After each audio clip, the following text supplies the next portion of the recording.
Good morning, SKN. I'm Jamie Morris. And I'm Cortensia Carty. And National Colors Week continues here in St. Kitts. Today we are being patriotic by wearing white, which stands for our nation's hope and liberty. Yeah. Hope and liberty. Proud Kittitians. So what are you looking forward to most today on the show?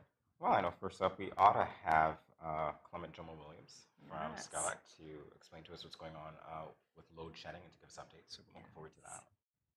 Then we have a graphic designer. And of course, my favorite, Whiskamus Black Legends Wednesday. I know it's Black Legend Wednesdays, but I had to include Whiskamus because it is Whiskamus Wednesday here on Good Morning SKN. Although he's missing, it still is. We begin now with the latest in local news. This from SKNIS. Acting Permanent Secretary in the Ministry of Sustainable Development, Shezrelita Shezdor Tyson said that the ministry has resumed its normal duties effective Wednesday, September the 7th, 2022, and citizens can now be at ease at the ministry is moving to address several issues in a structured and people-based manner. Two main areas of focus relate to land and the Poverty Alleviation Program, PAP. Ms. Dor Tyson said that all business relating to land, including applications and administrative functions, are now available. However, all lands allocated from January the 1st, 2022 are being reviewed and the entire process is being standardized. Speaking specifically to the issue of taking back lands, Permanent Secretary Dor said that the matter is being looked into to verify the merit of the decisions made.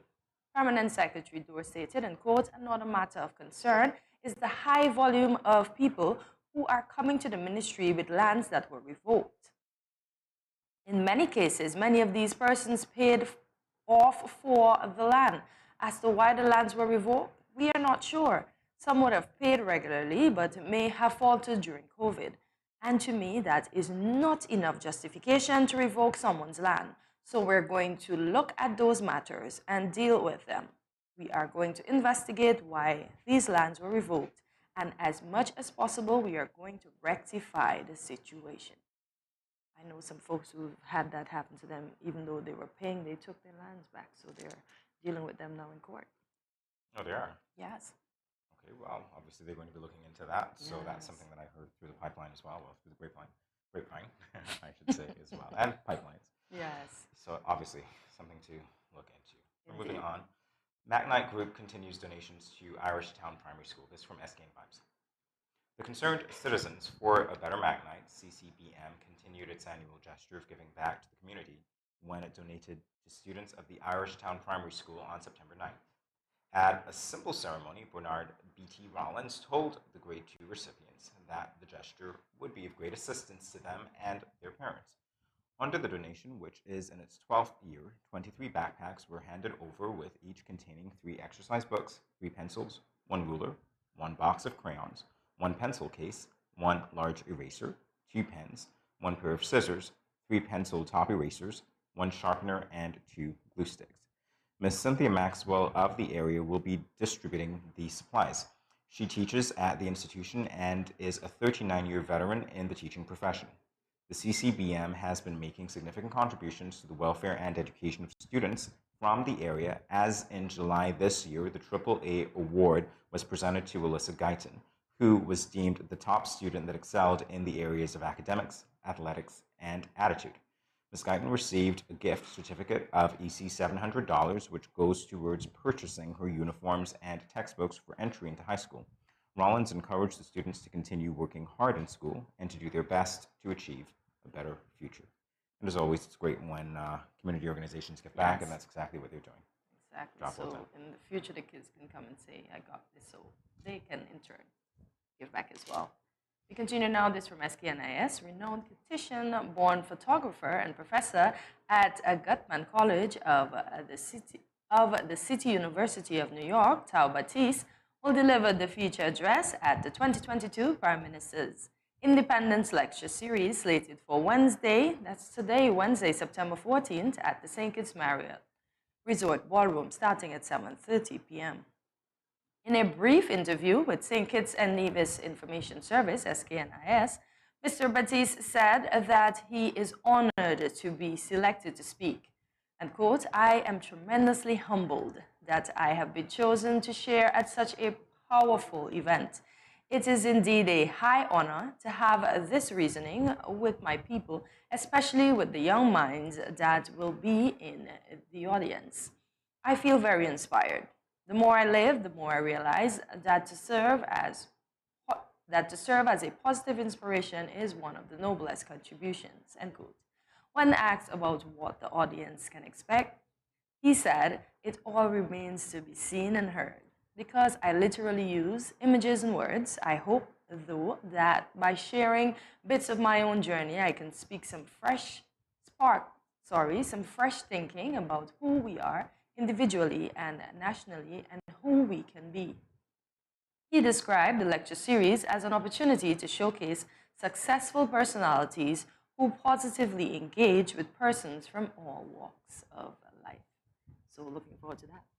Absolutely, and we're looking forward to having him here in the studio as well. So keep your eyes peeled for that. Yeah, that's tomorrow, actually. So, yes. Yeah, keep your eyes peeled. Thursday. All right, we're moving on to a check of our local weather. Partly cloudy skies with a high of 88 and a low of 77 degrees Fahrenheit. It's currently 84 degrees. Take a look at your weekly forecast as we go to the break. More GMSKN in a flash. Let's face it, most parents or guardians don't want to think about their teens having sex, let alone contemplate the possibility that they might get pregnant or get someone pregnant. Teenage pregnancy is a situation that involves female adolescents. A teenage female can be pregnant as early as age 12 or 13, although it is usually 14 and older.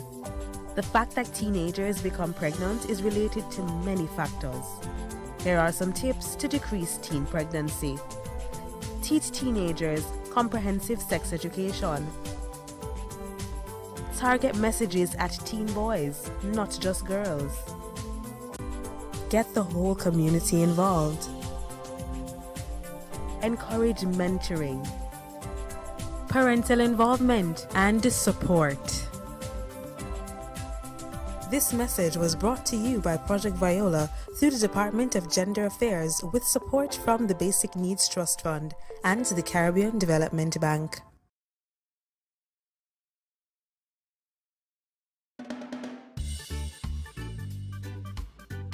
Children, how can you tell a tsunami coming? Teacher me. Sammy? My mother said when uncle jump in the pool and the water spoosh out, that's how you tell a tsunami coming. Settle down, children, settle down. Do you remember our tsunami song? Yes! When you feel it shaking and it's moving around, you see the ocean gone left the fish and the sand. You should run to hide on, a tsunami soon come. Mommy, Uncle not here and the other shake.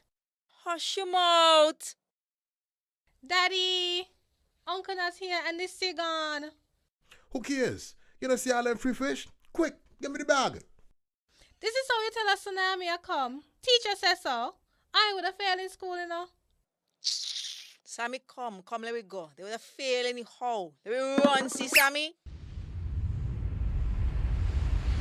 When you feel the earth shaking and it's moving all around, you see the ocean gone left the fish and the sand. You should run to hide on, a tsunami soon come. Welcome back to Good Morning SKN. We continue now with the latest in regional news. Kirani James finishes second at the 2022 World Athletics Continental Tour. This from Loop News. Grenadian athlete Kirani James continues to have a great year after he finished second in the men's 400-meter final at the 2022 World Athletics Continental Tour Silver Meeting. The race took place at Gala del Castelli Stadio Comunale Bellinzona, Switzerland on Monday. James, an Olympic champion nicknamed the Jaguar, finished the men's 400 meters in 44.38 seconds. The race was won by South Africa's Wade van Niekerk, who finished in 44.33 seconds, a season's best. Just last week, James won the Diamond League Trophy in Zurich, Switzerland, when he clocked a time of 44.26 seconds to take first place. So congratulations to Kirani James. I think that's a real diamond, though. That's a big one. You can walk around with that in his hand, you know. Just saying. Just want to know. We continue now with international news. Switching to renewable energy could save trillions. Study from BBC News. Sorry, this from BBC News. Switching from fossil fuels to renewable energy could save the world as much as 12 trillion by 2050, an Oxford University study says. The report said it was wrong and pessimistic to claim that moving quickly towards cleaner energy sources was expensive. Gas prices have soared on mounting concerns over energy suppliers. But the researchers said that going green now makes economic sense because of the falling costs of renewables.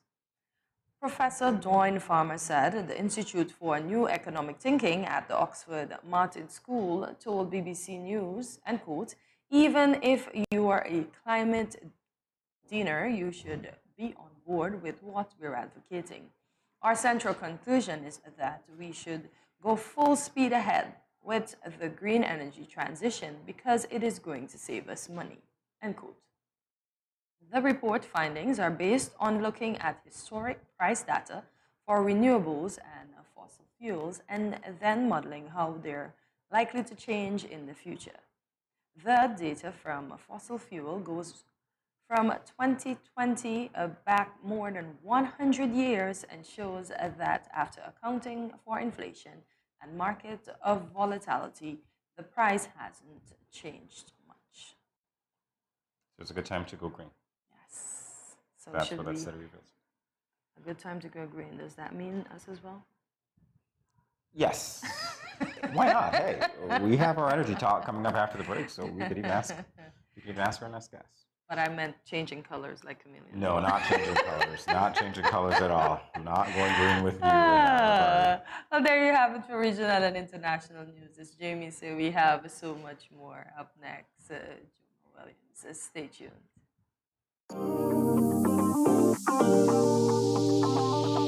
I eat some veggies for dinner.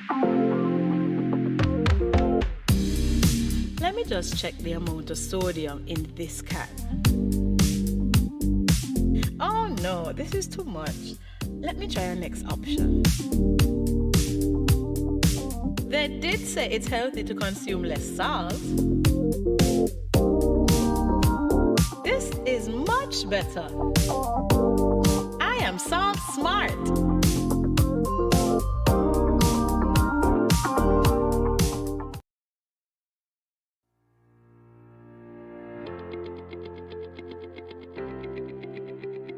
Dreamy Decor specializes in flowers for all events, from birthdays to weddings and any other special occasion. What's a better way to express to the people you love than by providing the finest selection of beautiful flowers and gifts? So when you think of flowers, think of us, Dreamy Decor.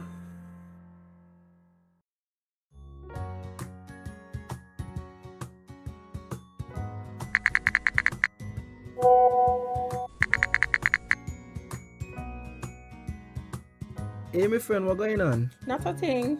I just here cooling under this tree, about to eat a mango or two. Where you get mango from all now? Boy, Auntie Rose bring me some mango this morning. Oh, gosh. What you hit me for? You give me something to put on?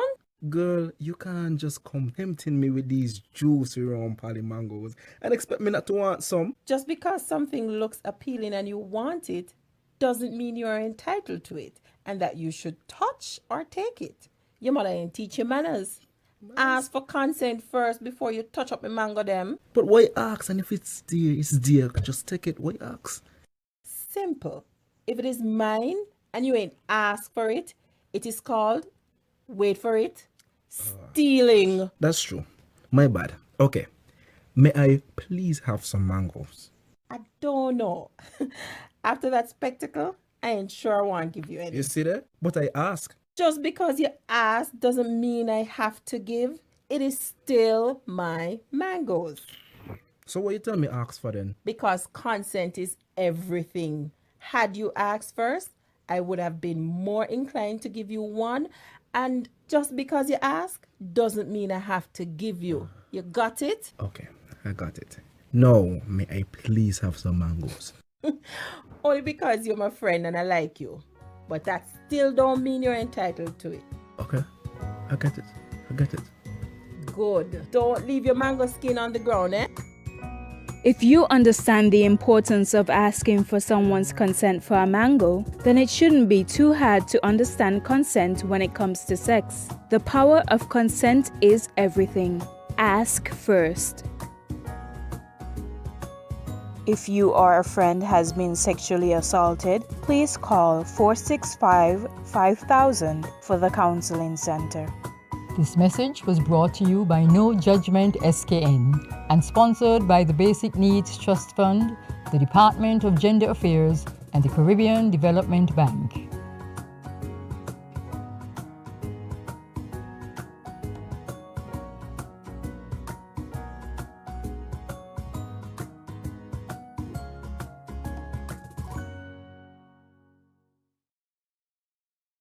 Socially voice represented for Good Morning SKN. We say good vibes, good energy, blessings and love. Voice rated.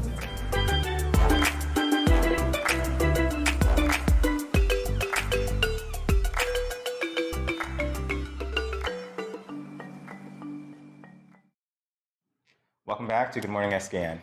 Recently, all of St. Kitts, various communities at different times, experienced load shedding. This was conducted by the St. Kitts Electricity Company, SCALEC, from Sunday, September 4th, 2022, and it concluded on September 9th. However, there were outages on the 11th and 12th of September. And who better to tell us about this than SCALEC's General Manager, Clement Jomo Williams. Welcome to the set of Good Morning SKN. Welcome, thanks for having me. All right, it's a pleasure indeed. All right, so the concept of load shedding, from what I understand, is effectively distributing supply in certain communities to cut down on the demand at particular times. Okay, so we know that it was done. Can you explain to us the circumstances that led to it? Okay, last Saturday, I think last Saturday was whatever the date it was. It's so confusing. There was a failure on one of the alternators at the power station, and that put us in a position where, on the normal circumstances, we could run the plant with 2 engines down. It put us in a position where we had 4 engines down. Now, so we're at half our capacity at about 20 megawatts. So therefore, we had no choice but to do the load shedding exercise. And load shedding means cutting off our lights, basically. Yeah, in layman's terms, yes. But load shedding essentially is that's where you're at a position where you don't have enough capacity at the power station to carry the demand.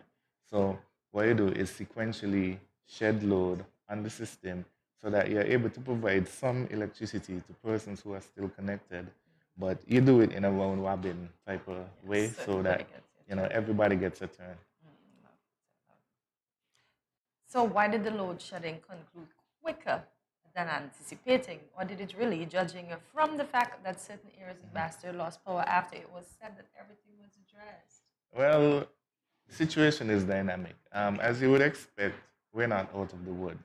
So our team was able to repair some of the standby units that we have, as well as increase capacity on some of the existing generators, just through minor tweaks. We were also able, in record time, to procure 2 additional standby units, which arrived on the island yesterday. So the event happened last Saturday. On Sunday, we were on the phone with the suppliers pretty much all day, back and forth, haggling, trying to get prices down. The Monday was Labor Day, which is a holiday in the U.S. So that caused somewhat of a delay. But then on Tuesday morning, we were able to finalize the price. Wednesday morning, we sent the wire, and the units were delivered to the port that Wednesday afternoon. So those of you familiar with the shipping industry know that once something leaves Miami by the Thursday, it gets here on the Monday. So those units were able to make the Thursday boat last week and got here yesterday, and were on Monday and were delivered to the plant yesterday. So we expect commissioning of those 2 units to take place between today and tomorrow. All right, so in speaking to the units and the overall setup of SCALEC in terms of supply and demand. Obviously, I don't think that our needs were the same 10 years ago as they are now. That is so true. let's speak to that equipment. Does that equipment help address some of those projections? In the short term, yes. In the long term, what we need to do is strengthen our base load capacity. Now, the current demand for St. Kitts is about 26 megawatts. Now, the installed capacity at the plant is about 48 megawatts. But there are two units, one in particular is 35 years old. That is already beyond its shelf life. So we need to retire that unit. It's actually down for a scheduled overhaul right now, but because it's 35 years old, we're having difficulties getting parts for it. And when we do get parts for it, they're very expensive. The lead times on them are very long. So we're even debating if we're going to bring that unit back. 35 years old. We're not going to get much more use out of it. Now, one of the other units, G1, is 25 years old. So that is about 5 years over its expected lifetime. But we already invested significant amount of money in repairing it. So we're going to give it one more go around. By the time we get to a major overhaul, then we make a decision on whether we continue. But the long-term strategy would be to install a new plant of about, say, 18 megawatts at the power station.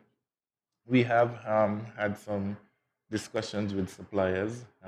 One of the best offers we had so far was for 2 units, 18 megawatts, that are dual fuel, meaning they could run off diesel or they could run off LNG.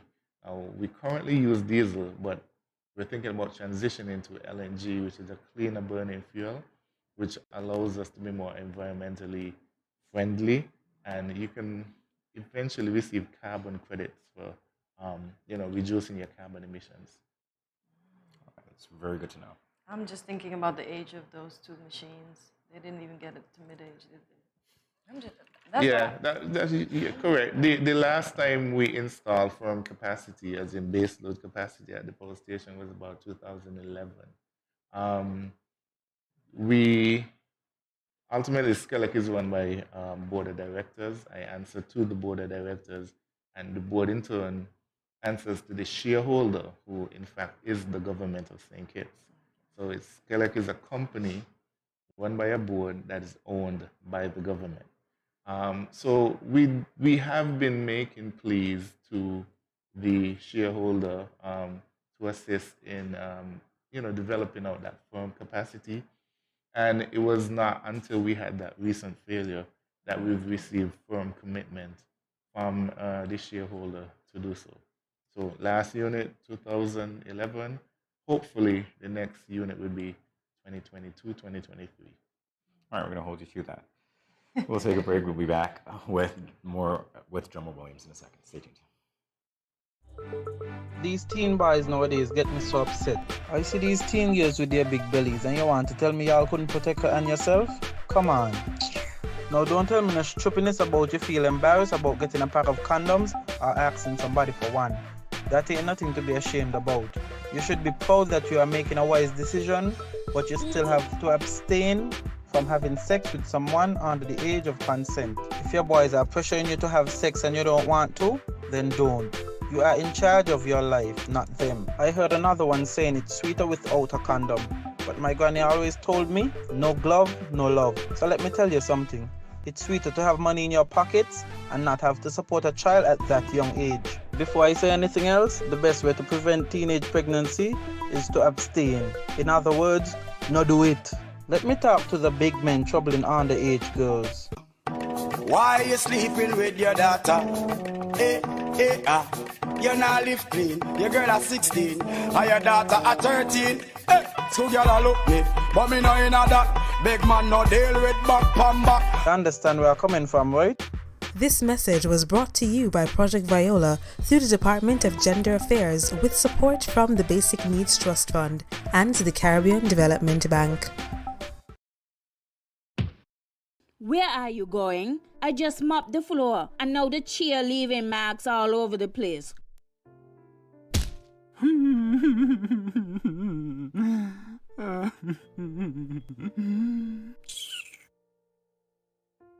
Come on, go in bed, see?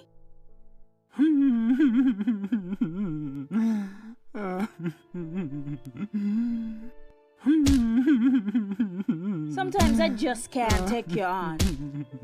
Violence is expressed in many ways. Most, unfortunately, go unreported or unaddressed for many reasons. If you or someone disabled is being abused, contact the police at 465-2241, social services at 467-1314, or the St. Kitts Nevis Association of Disabled Persons at 465-2151, 663-9077, or 663-4116.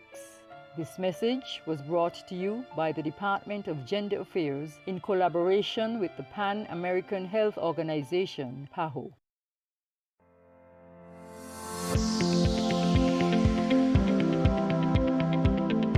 Consuming excess salt can lead to heart attack, high blood pressure, and even stroke, and other health-related conditions such as kidney disease.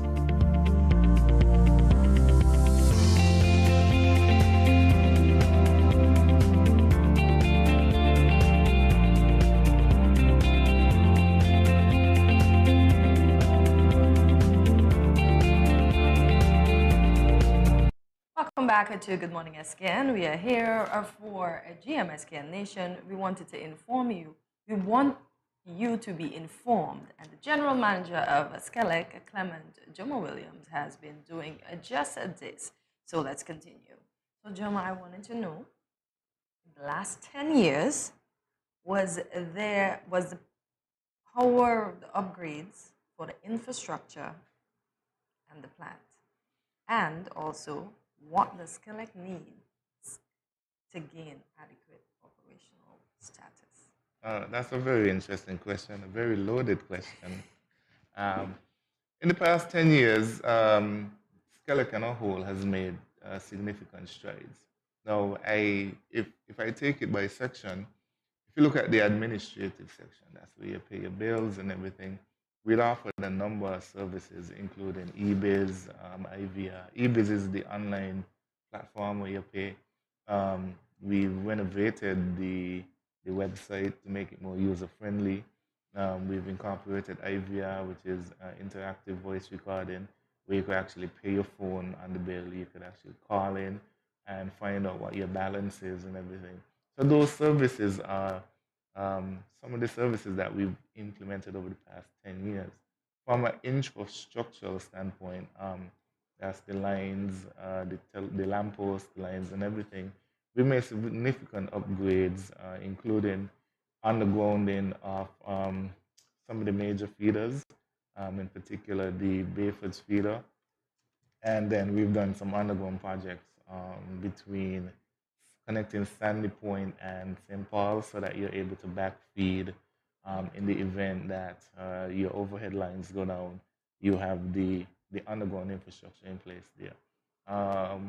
We have some new projects projected for this budget cycle and also the next budget cycle because we can't all do it at one time. The last estimate that I saw for the complete undergrounding of the infrastructure was about $50 million. Now, that's something you have to schedule over a period of time. You know, with the way things are right now and costs being what they are, I can tell you the budget for this year alone went up about 15%. From the power station end, there was a lot of dependency on renewable energy in the sense that instead of investing in the diesel generators, we started looking more towards renewable energy projects. Now, I'm sure you've heard about the La Planche project, which is a 30 megawatt solar farm with a battery storage component and as well as load management and all of that. Now, the power purchase agreement for that was signed back in December 2018. COVID came, put a stop to it, and we're hoping to see the kickoff for that. Now, I would think that would be the reason why there was no significant investment in the power station at that time, because it was thought that with those renewable energy, that specific renewable energy project online, you would have mitigated against having to install firm capacity. But the failure from last Saturday shows that you still have to do everything in tandem. You can't just put your eggs in one basket. You have to maintain your base load capacity as well as add the renewable energy projects on top of that. We're blessed in the Federation to have wind, solar, and geothermal. Nevis in particular has the potential for up to 100 megawatts. I know they are currently in discussions for having a 20 megawatt geothermal facility built by 2025, 2026. Now, if this is done, it simply means you could interconnect the two islands, St. Kitts and Nevis, and you feed electricity back and forth. So if we develop a solar plant, a wind plant, and they develop their geothermal energy, that gives us the potential to be 100% off fossil fuel energy, but having the fossil fuel as a backup in the event something goes wrong. We have gotten the commitment, as I said, from the current administration that they will support these efforts, and just like how you were gonna hold me to having that, we're gonna hold them. We're gonna hold their feet to the fire to ensure that they come through with the investment for the people of St. Kitts and Nevis. That's very important indeed, and it's actually quite comforting that you're thinking about that and making those investments very early. I want to talk to you a little bit about wind. The Bellevue wind farm, actually, generation of Bellevue. What can you tell us about that?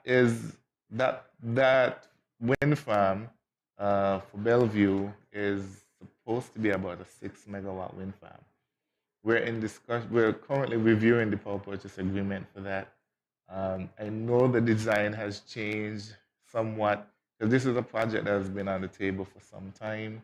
The original technology that was in the first scope is a bit outdated, so we had to update that technology. We're not going to pay for something that's obsolete.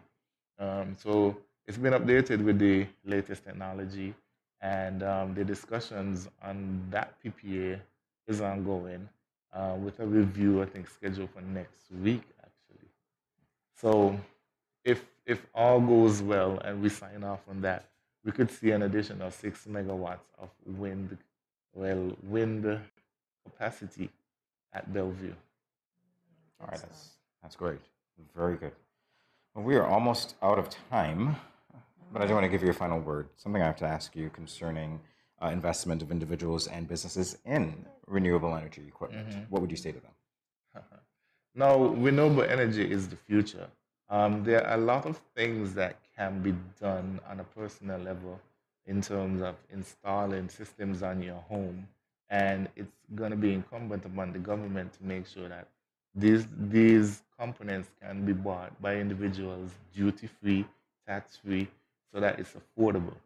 As is, a general system for your house costs about maybe $20,000, $15,000 to $20,000 with battery storage.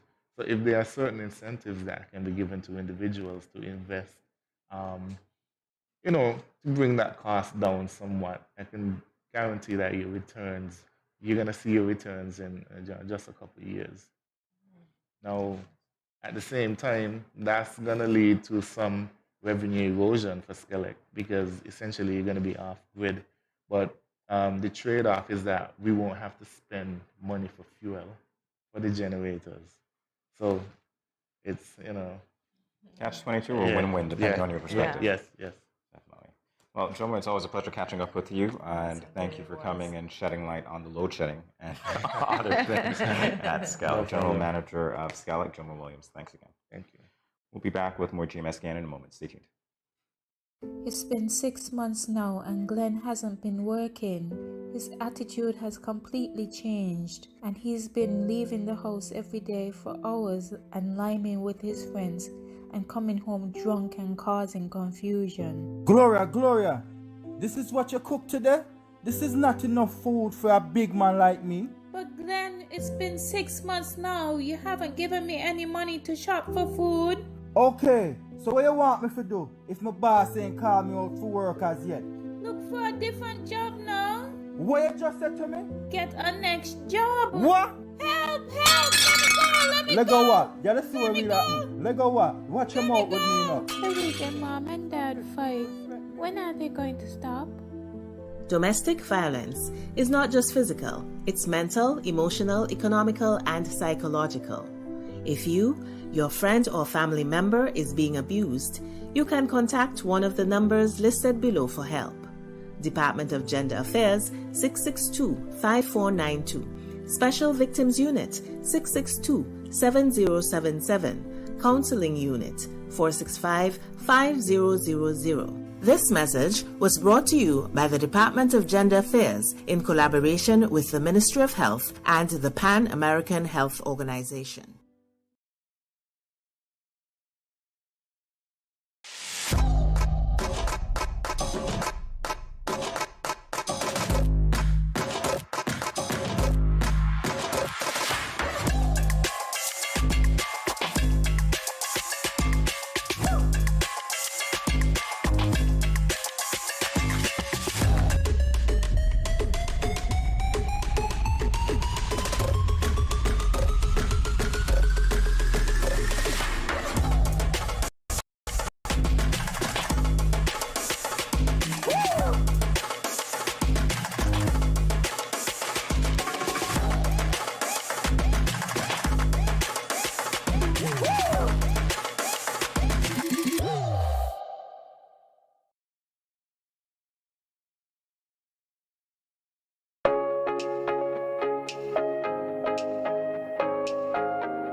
No cash, no card, no problem. Dad, embrace the freedom.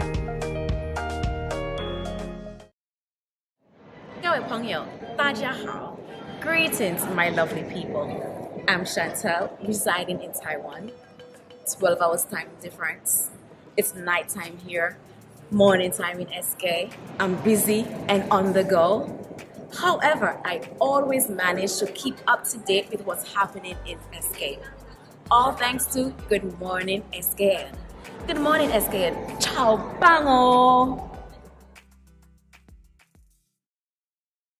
It's time for another installment of Black Legend Wednesdays. Yes, today's a very special one as we're not just covering one Black legend, but we're covering 5.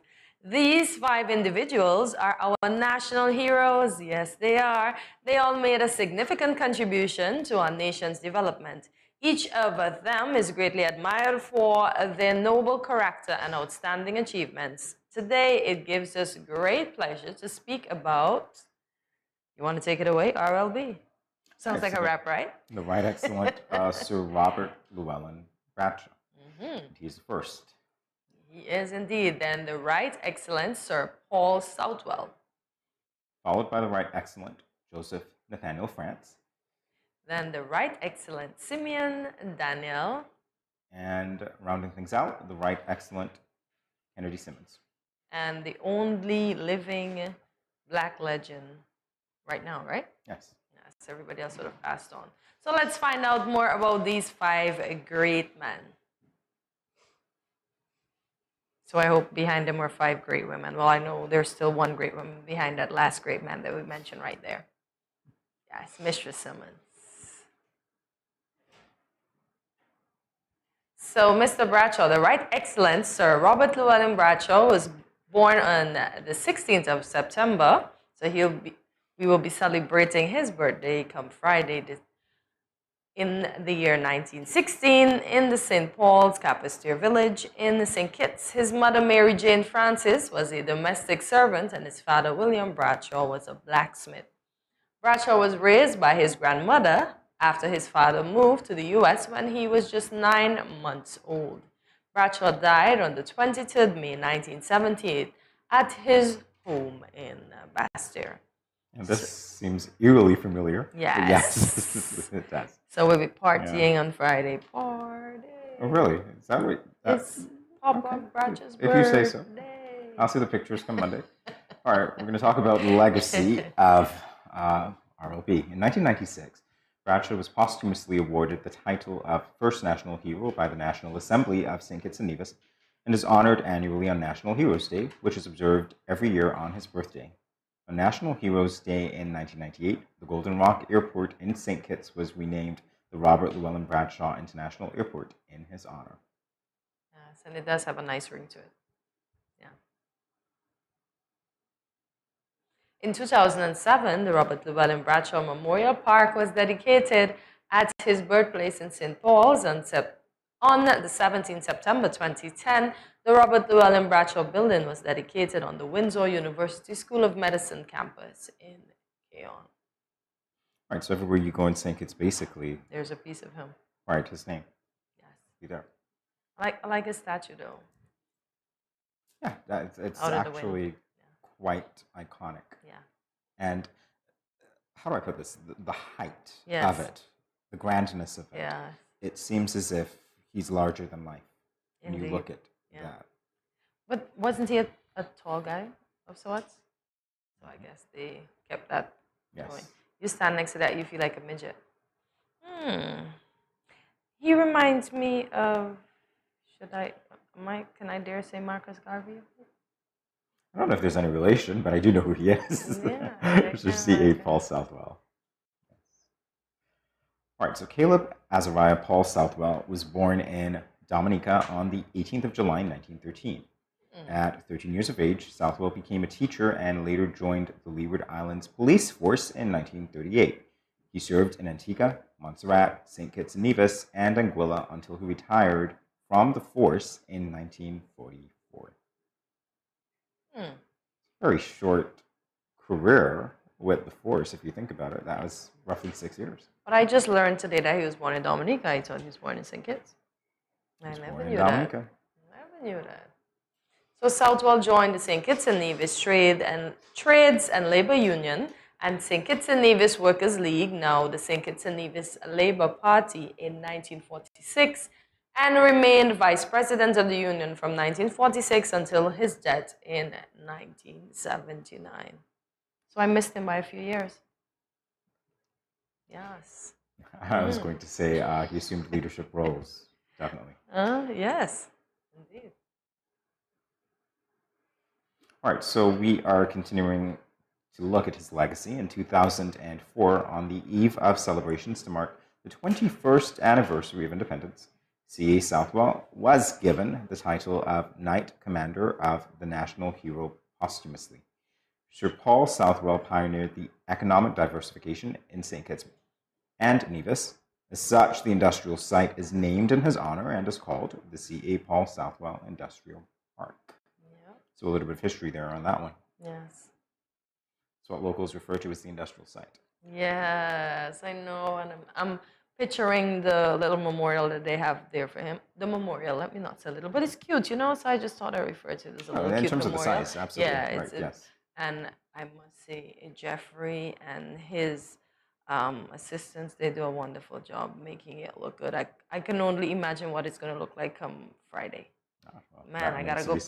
So I'm going to drive by on Thursday night so I can see it before you at least. Okay. So I can one-up you. Oh, Joseph and France. So Joseph Nathaniel France was born on the 16th of September. Oh, as well. So him and Papa Bradshaw has something in common. In 1907, to Thomas and Mary France in Nevis. Thomas, who was a road driver and a small plot holder, sent his son regularly to Combermere School. At age 13, was offered a job at an office as an office boy with the St. Kitts Nevis Universal Benevolent Association at its office on Keon Street. So he was industrious. He started working quite early. Yes, he was. He did, rather. Combermere. Oh, interesting. Where's the Combermere School? That's the boys. That's what eventually became the boys' school? No? Not sure? Okay, so we got to research have to find that a historian. Yes. I'm as knowledgeable as you are, it seems. Yeah. All right, so a little bit of background information. France served as a representative in the National Assembly and as Minister of Social Services under Chief Minister Paul Southwell. He was also the General Secretary for the St. Kitts and Nevis Trades and Labor Union. Wow. In 2004, France was posthumously granted the title of National Hero by the National Assembly and is honored annually on National Heroes Day. The General Hospital in St. Kitts was named in his honor. I went to school with one of his grandkids. Oh, you did? Yeah. So I got that pleasure. Yes, so there you go again, the naming. Yes. Right? I think everybody knows that. That's nice. At least their legacy lives on. That much I can say. The airport, the industrial site, the general hospital. All right, now we have another Black legend, Simeon Daniel. You know that's Uncle's cousin? All right, the Right Excellent Sir Simeon Daniel was born on 22nd of August 1934 in Banscott Village, Nevis. He received his early education at St. Thomas Government Elementary School in Nevis, and in 1962, Sir Simeon began pursuing his legal career at the Council of Legal Education School of Law, England. And no, I did not know that he was a mutual friend's cousin. But do you see the resemblance? I'm looking at them and I'm like, oh, I see it in the eyes. You see it in the eyes, I see it in the complexion. That's all I'm going to say.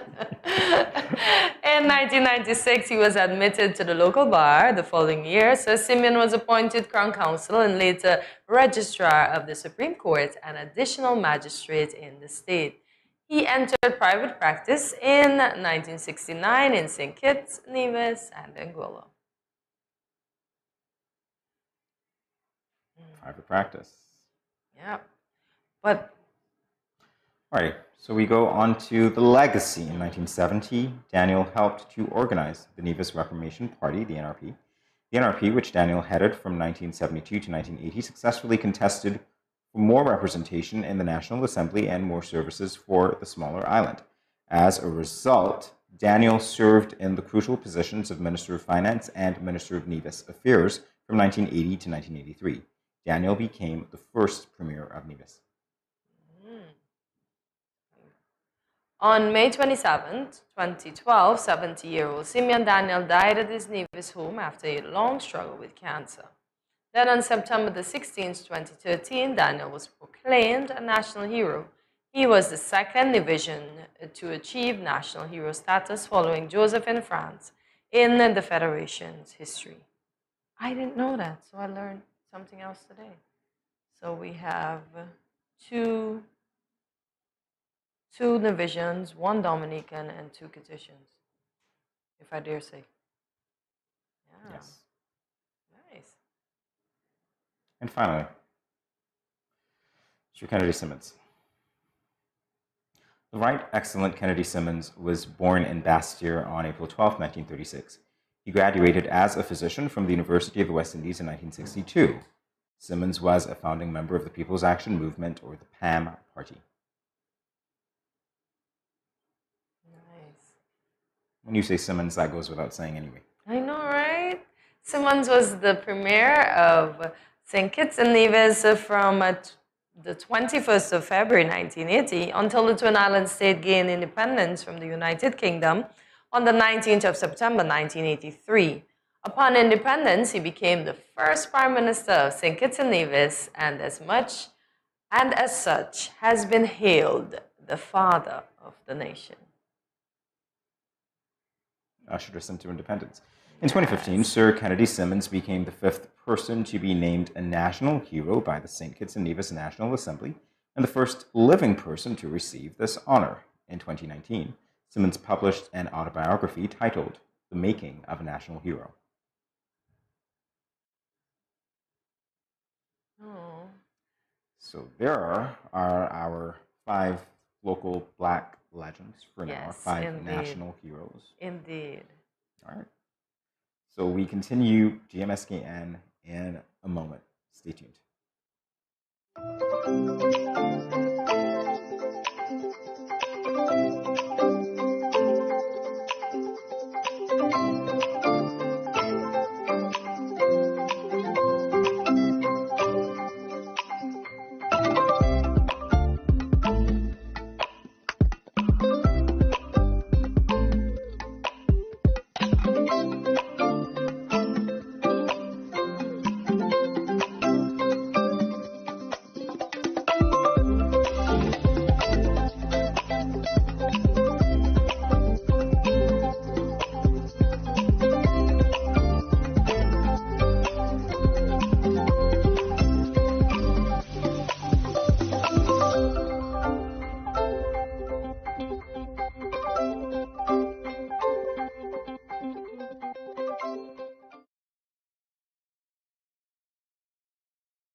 So you mentioned something about a lump. Babe, I just felt something on the left side of your breast. Tell me if you feel it. Do you do your self-breast examinations monthly? No, I don't. Well, women are supposed to examine their breasts once monthly. Let me show you how. When at home, you can check while standing in the shower or while lying down. Simply place a pillow under your right shoulder and your right arm behind your head. Using your left hand, move the pads of your fingers around your right breast, gently covering the entire breast area and armpit. Use light, medium, and firm pressure.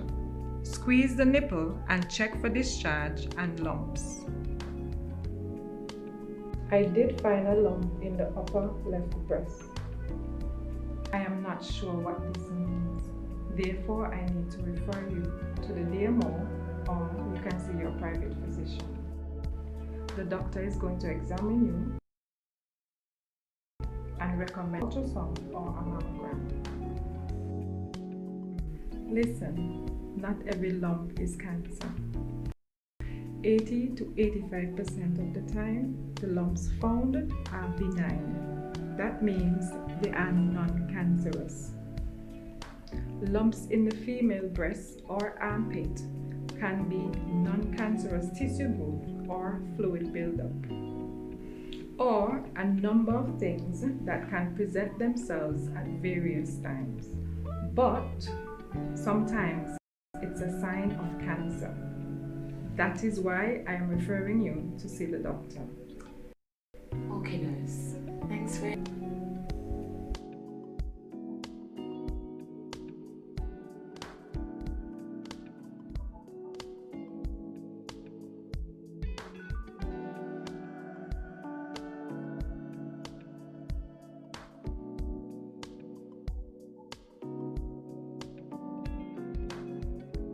Yo, what up? It's your boy N Richie right here at Studio 327. I'm here to give you the promo that you guys need, because this is something special for St. Kitts. I'm telling you, tune in to Good Morning SKN, 8 a.m. to 10 a.m.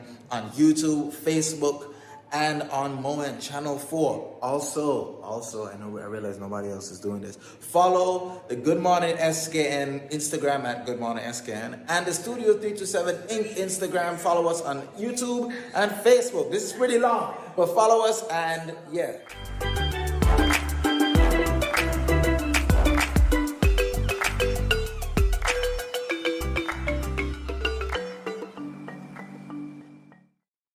Graphic design is a discipline that employs the art of visual communications to transmit messages to a target audience with specific objectives. Our next guest, Lauren Durand Isaiah, is a talented graphic designer in the Federation. He is the creative or art director of iCreatives, which offers top quality graphic design and printing services here in St. Kitts and Nevis. So we are honored to welcome Lauren to the set of Good Morning SKN to talk about his creative pursuits. Good morning and welcome to GMSKN. Good morning, welcome. Morning.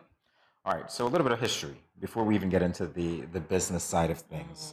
Your love of graphic design. When did you realize that you had a love? Sometime 2019. Wanted to finish with Marriott. I was an engineer before graphic designing. Honestly, I did art in school and fell out of love because the education wasn't there, actually supporting what I did love back in high school. So I had to channel into different stuff in college. So I did engineering, and sometime 2019, I just decided I will take a different path. And graphic design was it. 2019, COVID, the year is starting over, so it seems. Did that prompt you in any way to do this?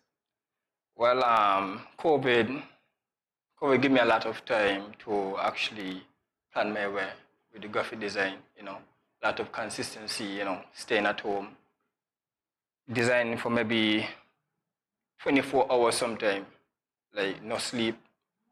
That's passion. Yeah, that's passion, trust me, a lot of passion. Indeed, indeed. So give us an overview of your journey in developing your design skills. Okay. I started designing for Olive Press Canteen. That's a very small business. So I maybe designing for $20 for a week. That's just a little project to actually keep me consistent. So $20 a week for updating menus, and then move forward to working for Coopers at Ep. So that was like $20 a month for updating menus every single day. So is a big step. Working for National, working for Skelec, and other different major projects. So it's a big step in 2 years.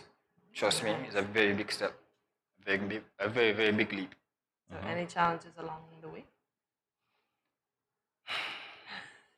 No? I love how you're just exhaling because right? It's like you're living a dream. I know you've got stuff to tell us. Well, to be honest, I never really expect to be doing so many major projects in such short time. That's just my honest opinion. How are you coping? It's very stressful. Very stressful. Is it just you, by the way, or do you have a team? Well, I have a team now. I needed a team because handling all these big projects myself is very, very tiring. But it's a good thing to hear you go from $20 a week to $200 a month to having major projects that you need a team to help you with in a short period of time. Why don't you remind everybody of when you launched officially? Well, I'm not sure to answer that question. I have not really fully launched. Like, I decided to actually start something. Because if I don't start now, trust me, I would be, might lose the drive. Yeah. So I had to really put out something. But trust me, I've been working a lot behind the scenes, for different marketers, and people contact me a lot. So I never really push out work through iCreatives and social media fully. But do you have plans to do that? Yeah. Okay. Big plans. You mentioned social media. What's that handle? Yeah. Social media is a big task by itself. It's a big task by itself. Yeah. I was asking about your handle, but I want to get into handle? social media. Yes, no, your no, handle. your handle. How can they contact you on social media? Oh, sorry. That's fine. iCreative Studios on Instagram, iCreative Studios. You can contact me on Facebook as well. Facebook, WhatsApp. Okay, so apparently people don't have difficulty contacting you at all because you said they're contacting you already, so they know exactly where to find you. Reach out to me. All right. So is there anything in particular that keeps you going at this moment? And what is your favorite part about being a graphic designer? My favorite part of being a graphic designer, I get to have a lot of impact on younger people. I get to inspire a lot of people all around the world. Like you would be surprised, people all the way in India, Africa would ask questions. So inspiring people, that's my favorite part. All right, so let's talk about graphic designing for what it is, from what I understand it to be, because one of the things that I said by way of introducing you is that it is a medium of communication. And I think sometimes that might get lost. So it's a way that you communicate messages to people impactfully. And that message needs to be very clear. It needs to be very direct sometimes. Any challenges on that front? Any excitement from working in that even? Communicating with everyone. Well, the message have to be very, very clear. Any mistake, can like impact both the creative and whoever sending out the message. So everything have to be quite clear, and it's a lot of pressure. It's a lot of pressure trying to please everyone. Through designs. Like my job is to keep things very crisp and clean and clear. A bit pleasing, so the audience can actually be interested in reading. So that's the challenge, trying to please everyone. I'm looking at some of your work. I know. I'm loving what I see. I was telling Hortensia before, I think, that I'm one of those people who loves white space a lot. I love those spaces, and I see you make good use of it. Because for some reason, and we're going to get to talk about this in a whole lot more, but for some reason, I like things on a white background. Not everybody does. But I think you can play around with color. But we'll talk about that and a whole lot more when we come back. So more GMSKN in a moment. Stay tuned.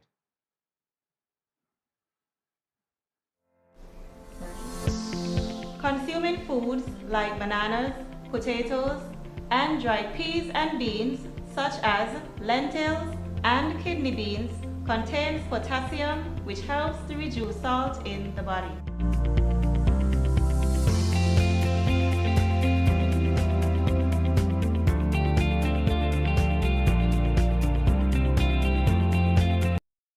Hi, if you are a smoker, please pay attention to this message. According to the World Health Organization, there are 1.3 billion smokers in the world today, and tobacco kills 1 out of every 2 smokers. Did you know that there is enough nicotine in 5 cigarettes to kill an average adult if ingested whole? There are more than 7,000 chemicals in tobacco smoke, of which more than 250 are known to be harmful. More than 69 are known to cause cancer, and 16 are classified as Group 1 carcinogens. Smoking kills. Are you ignoring that warning every time you smoke? Please stop. Smoking can lead to severe health complications and even death. It affects almost every organ in the body, especially the lungs and heart. It raises blood pressure, increases blood clots, and increases the risk of stroke, heart attack, and cancer. It is hard to quit smoking, but it is not impossible. Don't let tobacco destroy you. Remember the 4 Ds to curb your tobacco cravings. 1. Delay. Set a time limit before you decide to smoke. 2. Drink water. Go get a drink before you do anything else. 3. Do something else. Have a goodie bag handy of other things to do. And 4. Deep breathing. Take at least 10 deep breaths every time you think about smoking.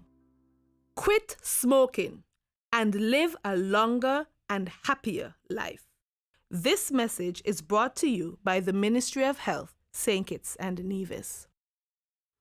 Welcome back to Good Morning SKN. We are speaking with Alarn Duran Isaiah, a highly capable graphic designer here in St. Kitts. Aside from being an entrepreneur, Alarn is currently employed as a communications officer or graphic designer at Skellig. He's now going to walk us through some of his designs for Skellig, starting with his most recent for the load shedding schedule. Let's take a look.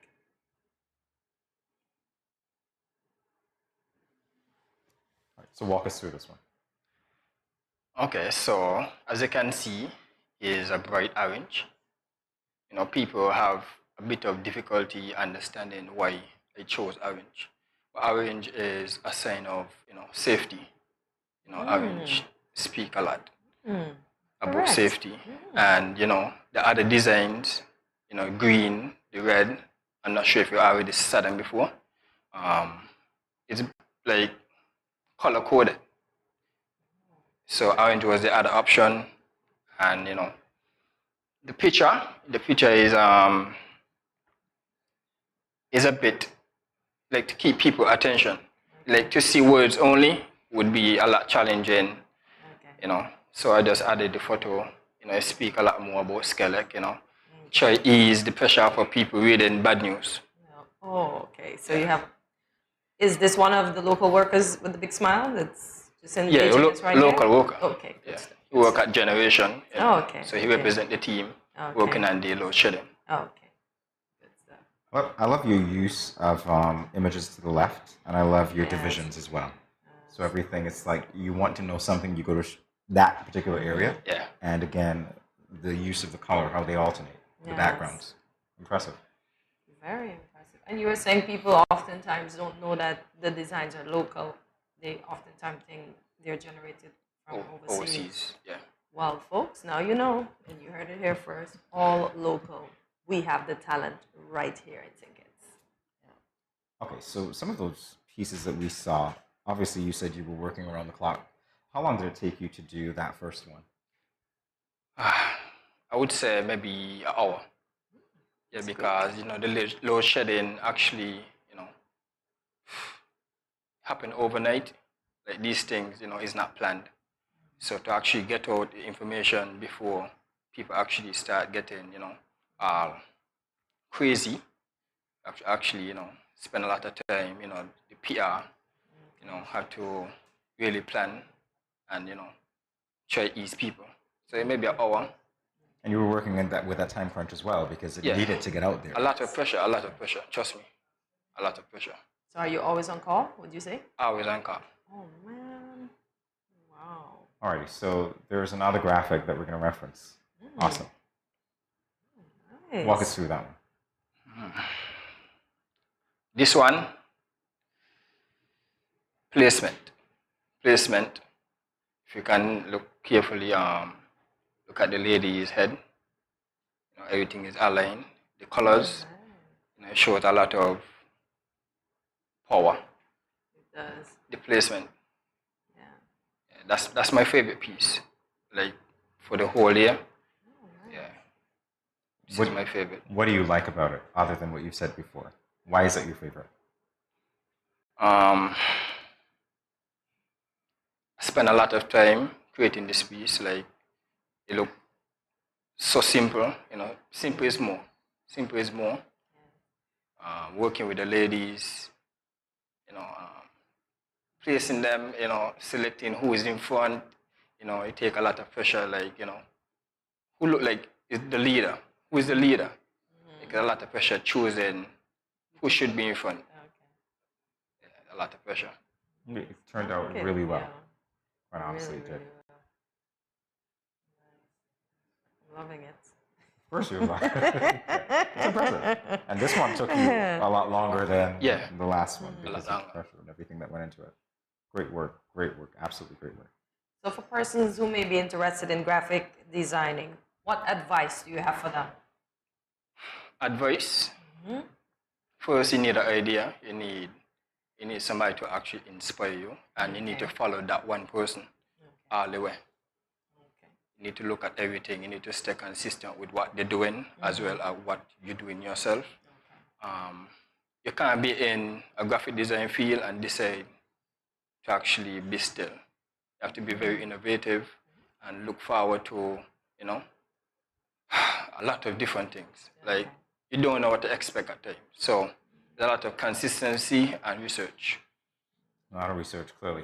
You and I were talking during the break about the fact that there are particular rules that you have to follow as a graphic designer, which the public perhaps wouldn't be able to put their fingers on, but they'd be able to tell you, you know what, this looks good. This speaks to me. This communicates that message clearly, as opposed to, well, really doesn't. And a lot of time goes into that, believe it or not. A lot of work goes into that because you know that. That's why you're doing it. I think that you're definitely killing it. Yes. It's great. You don't know what to say now. You're speechless. I didn't know you were done. I said you're speechless, Hortensia. Oh my word. This is so funny. All right, so I want to talk to you a little bit more now as to the idea that you followed or the person you said. Because when you were answering Hortensia's question, you said, follow somebody, be consistent with your work, but look at everything they're doing. Who inspired you? Okay, who inspired me is the person from Canvas. I'm not sure if you know of Canvas Studio in Trinidad. So it's a regional branding studio straight from Trinidad. They do branding for cable, and they did the designs for, well, the logo branding for the Ministry of Entertainment, Entrepreneurship. I'm not sure if you know about that ministry. Yeah, Moent. Okay. So I follow that guy a lot. Like I actually reach out to him for a little bit more guidance. Okay. Yeah, so that's my biggest inspiration. Mentor. Yeah, that's my mentor. That was so nice, and he was receptive when you reached out to him. Yes.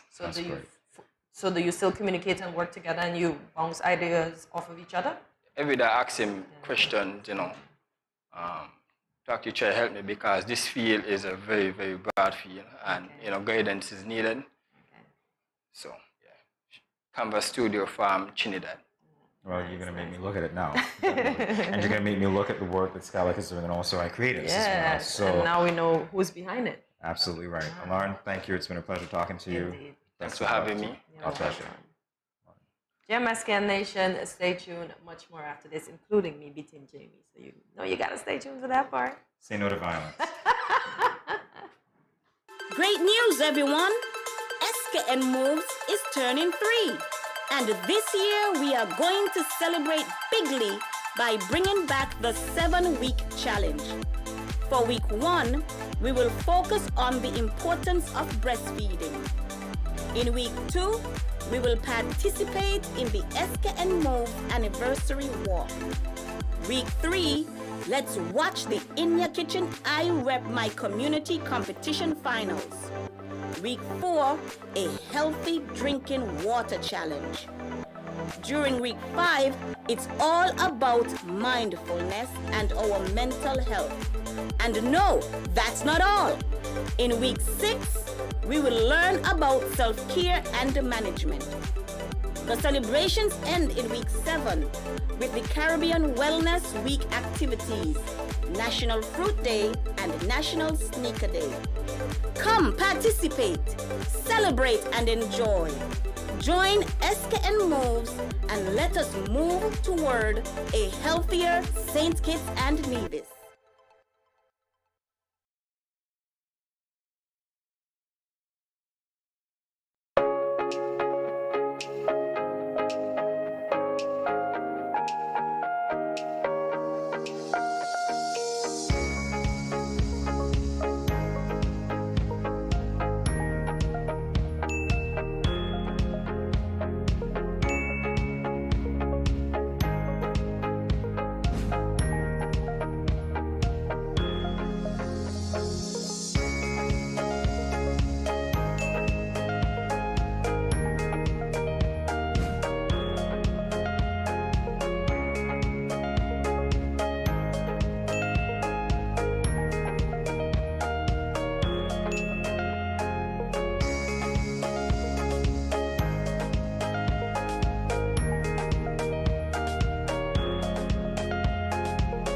No cash, no card, no problem. Jad, embrace the freedom.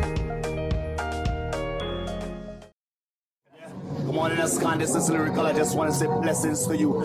There are a happy place in the life if you live in there. A happy place in the life if you live in there. Cause them at a happy place in the life. And they can't change. And they just come out here to do right. So whether day or night, they will never ever change. Blessings, blessings, and blessings.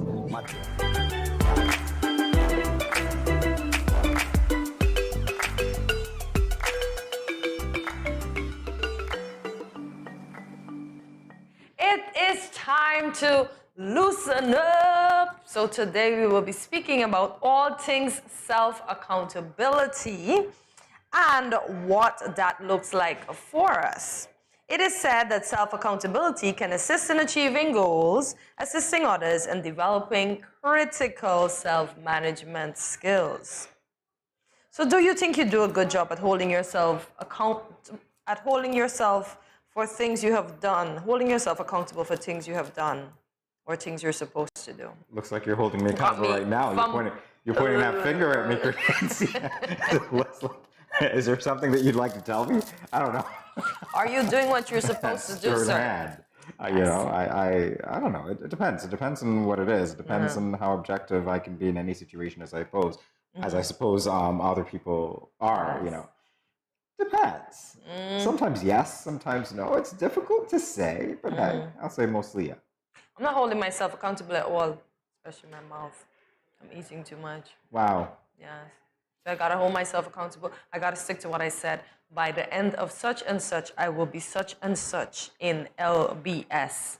Yes, I refuse to say it out loud. Oh, pounds. Okay, because I was just like, what's the abbreviation for? What's LBS? You know, I was just trying to figure it out. I was just being quiet and you just had to let me out. I'm like, what is LBS? I don't know. Lieutenant Balaam Samuel? I have no idea. I'm like, okay, pounds. Now it makes sense. Oh, man. Right. You got me. So we're talking about accountability today. Yes. I don't know. It's like, is it difficult for you to hold yourself accountable? Somewhat. I guess so. I just said that. Yeah, somewhat, yes. Although I try, I push on, I persevere, but then I slide back. So I'm not going to say backslide. I slide back. Same thing. You know, no. Same thing. No, because I slide, not back. You slide back, but you don't slide back. Not backslide. I get it. Not. All right. So, in an instance where you reflect and realize that your emotions got the best of you in a certain situation, what do you do? I overthink it. We have those moments, right? Yeah, I overthink it, and then I said, maybe I could have handled that better. Or maybe I shouldn't have said that. Or maybe, but how can I say maybe I shouldn't have said that when it was in there, wanted to come out, and it just came out, and I had to say it? Oh, I see. So you understand that? Yeah. But then you still beat yourself up because it's like, yeah, I should have tried my best to hold it in, but I guess it was gonna come out. You guess it was gonna come out? It's like a volcano. It's erupting. It's there. It has to come out, right? I don't know. I think I am generally a reticent person. So when things are going on around me, I generally just compose myself and I observe the stimulus. I don't necessarily react to it in a given way because I kind of go, and we were talking about the planning and you mentioned something gender specific. I don't know if it is or not, but it's like, well, how many ways can something go wrong? And I'm thinking, lots. If I say or do anything and I react to it a certain way, I might not mean that, but then it might be misinterpreted. And I go, then we're going down a train where now I have to justify everything that I'll just be there like, okay, no reaction in the moment. And then you react after when everybody is calm or whatever it is. It depends. Yeah. You can't always do that though. Like the guy who was yelling at King Charles III. Prince Andrew. Oh, I don't know. I heard of it. He was all arrested. I know, he was arrested for breaching the Royal Mile, I think it was. So why was he yelling at him? He was yelling at him because of Andrew's alleged involvement in the Epstein scandal. Okay. Now, notwithstanding, of course, that they were mourning, and again, it was a Royal Mile they were walking on. This guy apparently, maybe he was holding himself accountable, maybe he attempted to hold Prince Andrew accountable, I don't know, but whatever he did, I don't think that was the appropriate forum to do it. No, it wasn't, but I found it, a lot of Brits, and I'm surprised they're talking about that now that his mom has passed, and I'm like, what? So you're waiting now to talk? No, they talked about it before. Yeah, but like they're highlighting it again now at his mom's passing, like basically saying, mommy's gone, because you're in trouble, That's you're how in they're trouble. see it. That's exactly how it's coming off to me. Look at it this way, that's exactly what they'll do anyway, because I pretty much looked at the television I was looking at YouTube, and there on the screen is an interview of King Charles III when he was Prince and Princess Diana. And it's an argument that they had on air and that just resurfaced. And I'm thinking, how many years has Diana, been deceased? And that's irrelevant. So you're going to expect that to be relevant. But back to Prince Andrew really quickly, you know what happened? And this is, I don't know if this is funny or this is, devastating. The audience threw the guy on the ground at the feet of the police officers. Mm-hmm. So he was arrested right there. Yes. So he wasn't able to, well, he was trying to hold Prince Andrew accountable. Yes. The crowd held him accountable. Yes, He's been arrested. So maybe next time, zip it. Zip it, especially. Mm-hmm. You might not be held accountable by the masses. Indeed. All right. So how important is accountability in relationships and friendships? I don't know. I feel like I should ask you guys who are watching to tell us. How important is accountability? Because realistically, I know accountability is important in relationships, but nobody is 100% perfect. Nobody's perfect. Period. No. I can say 100% perfect. You can't be half perfect. Nobody's perfect, right? That being said, though, there are things that I've kind of observed when I look at other people's lives through the window of my TV, and I see that it's very difficult through the window of your TV or the window to of your forgive house? someone who the window of my house. No, trust me. No, I know you don't want to look at my neighbors. Yes, it's okay. No, you don't. You want to trade places for a week? No. So here we go. Yes. So, yeah, that one's going to leave us staying. Anyway, what we're saying basically is in terms of accountability, there are times in relationships when I think that obviously someone has taken account of their actions, but sometime later it's like, remember when you did this, or remember when you did that, and you keep bringing it up, and then it becomes a bone of contention. But maybe it's relevant to the argument that we're having right now, because remember that.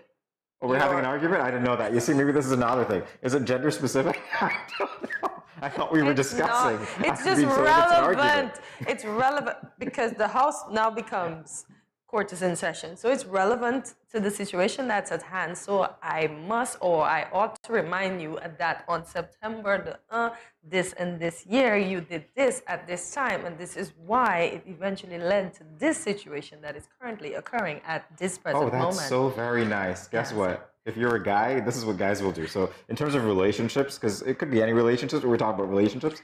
Well, let's talk about love. Can I say love-hate relationships? Because they might turn out to be based on what you're saying here. In terms of those relationships, yeah, guys pretty much do what I do, which is like, we just zip it. You never know what we're thinking. We're not going to tell you. You say that, and we're like, well, that's how you feel. Okay. Imagine if they actually spoke how beautiful the world would be, and there would be no arguments. You just said we were having an argument, so I don't know. I'm speaking. I don't know if that flies. That's a jive. I don't know. I'm just... All right, let's flip it. How important is accountability in work relationships? How important is it? Very important, I would say, because if you did something, then you cannot just pass it off on the other person just to make yourself look good. And this is where... Now you tell me. And this is where two egos come in. Because even as I said, when I flew and there's the war and we have beef, like we cook up, like, oh, calm down, it ain't that serious. So yeah, it is important. Yeah, I heard about the beef story. Yeah. Never look at beef the same way. That person approached you like, we got beef.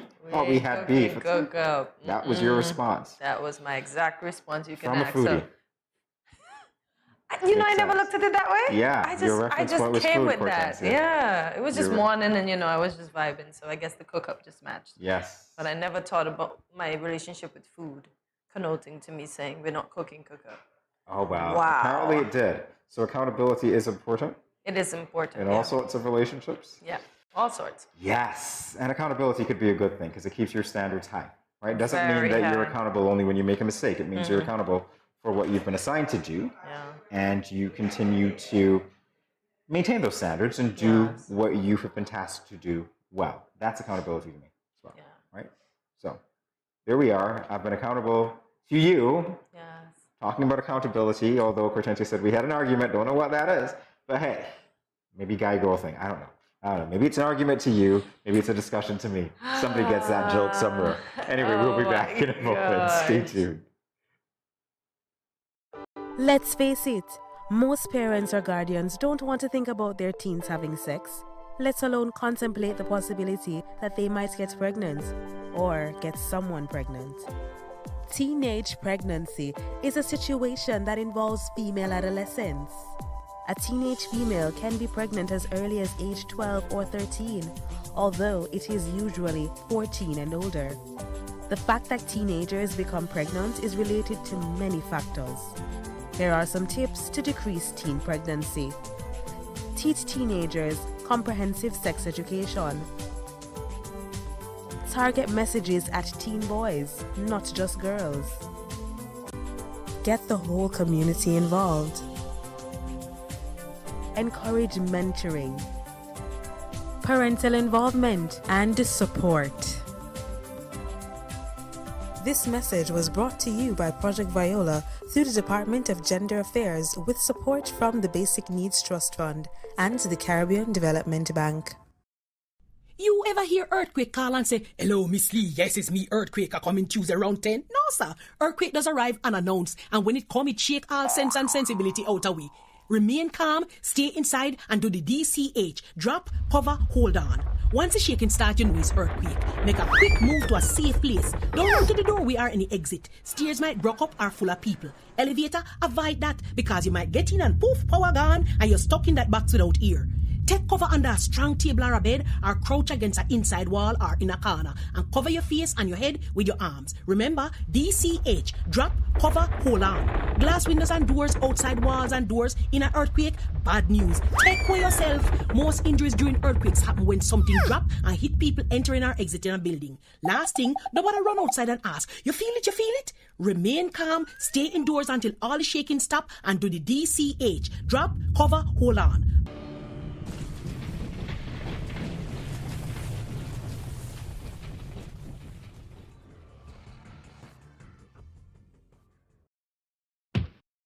Where are you going? I just mopped the floor and now the chair leaving marks all over the place.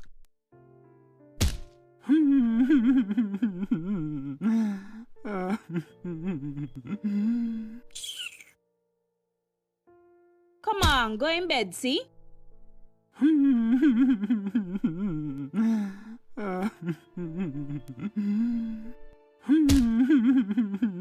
Sometimes I just can't take you on.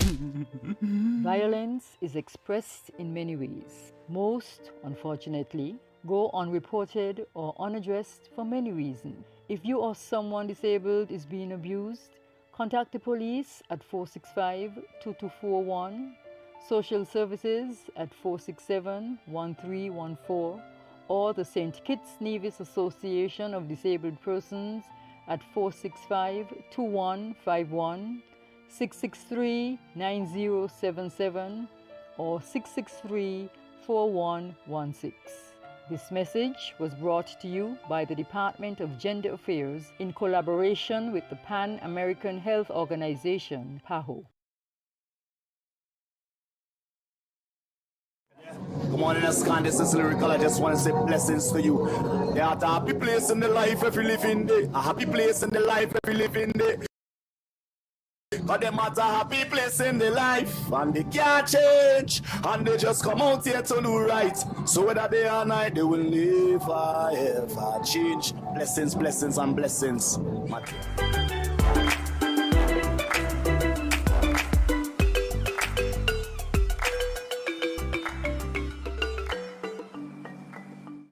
Well, usually by this time of the year, the rush to get school uniforms would be over. But this year, this is not the case because there have been major supply chain issues from Trinidad, China, and the US that resulted in material not being available locally to make uniforms. We have one of the persons whose profession was impacted. Lynette Bonaparte is the owner of Lynette's Sewing Center located at New Road Housing, St. Peters. Let's have a chat with her to find out about the overdue making of uniforms and more. Good morning, Lynette. It's our pleasure to welcome you to Good morning. SKN. Good morning. Good morning, indeed. So are you still making uniform in the Yes, second week? we are. Oh, Busy, wow. busy, busy. Busy as a bee? Yes. Oh, wow. Did you manage to get the cloth for the factory school uniforms as yet? No. All right, so you're making uniforms now. Is this typical, or is this because of the supply chain issues? Yes, normally at this time, we still would be making uniforms for Fitzroy Bryan in particular, because children, parents would not really get uniform for those children until they get their results to know if it's wise, you know. So normally we'll be in Fitzroy Bryan, but on this term, we are still doing some other private schools uniform. Okay, because of the supply chain issues. To a little extent. To a little extent. Yeah. I normally get my uniform material real early in the year because I've recognized by April there's a problem. So I invest early. So I really don't have that problem apart from the factory store. Because I really do not, I have one, but it's not the exact, but I was able to use it. So you're one of the smart ones. Well, I understand the business and I'm there a while now. So so by April, my stuff is in the island in terms of material. Brilliant. So you said you've been in business for a while. How many years does that? 34 years. That's more than a while. That's a long while. Yes, when I was young, I started. Okay. So you did needlework in school and decided this is the profession you want to take on. Even before that, when I was about 8, I knew I wanted to be a dressmaker. What was the first? So when I finished with school, I worked for 5 years and then I decided this was it. So I started in 1988 on my own. Okay. Whenever anybody says to me they figured out what they wanted to do when they were a child, especially in your field, you said that you wanted to be a dressmaker. Obvious question would be, when did you make your first dress? I would tell you, I used to make clothes and wear to school. Last time we went to girls' school without uniform, so I would make a lot of flare skirts. I just imagine a flare came from a circle. So I got a circle because I was very good in math. So I got a big barrel cover and I cut a circle and I got like a butter cover, like a smaller bucket, put it in the center and cut that hole and it was a flare. One day you kind of wind around and it just spin. So that was me. How old were you then? I was like 8 and 9 when I started and I never liked short clothes, not sleeveless. So I would put all little frills on my clothes. Okay. That's a great story, by the way. You've been doing it for 34 years. Yes. Adulthood. That's incredible. I want to know, how early in the year do you start making the uniforms? We start from right now. My workers, I have workers, and that's all they work on uniforms. So we just continue. It's a continuation. I make private people's clothes. So we are busy making uniforms. So from the time we finish, we go a little slow, and then we go on a vacation in November, and in December, we get into some, like Christmas seasonal stuff, and then back to the uniform when the new year starts. Okay, so uniforms year-round. So with materials not being readily available this year, how did the parents of the students handle this? As I said earlier, it wasn't a problem with me. It's only the factory school, right? So I have all my material, every one of them, because I brought in the material by April, had everything I needed, except for my shirts and so on, which I would have ordered real early in the year, but because of that come from China, shirt and pants, I did not get them until the 1st of September, because the ship seemed to be waiting until they're really full to come out to St. Kitts. So even though it reached as far as Miami, it was in Miami for a couple of weeks. So that is the only real problem I can say I really had this year. All right, question for you, because I imagine I already know the answer, but I want to ask it anyway. Since you were so organized as a seamstress, having your materials for uniforms, etc., it's the case where people have to come to you, get their measurements, and then you make the uniforms. It's not a case where you have already made clothing that's there and somebody can say, well, you know what, I want this white shirt in this size. Can I come to you and buy it? Yes, you can come right now. If you want a uniform to go to Washington High, we might just be able to sum up the sizes. So you do have the sizes, you actually have them readily available? Yes, that's what my workers are doing all year. We're not waiting until people come for a measurement. Apart from Fitzroy Bryan, we do not make them until they come because those children at this age, they are a lot of trouble. So we wait until they come. So that's why we are rushing now. So it's effectively like a boutique, which I didn't get before. I'm glad that you said that because normally when I think of seamstresses and so on, I think, well, you definitely have to go in with your measurements.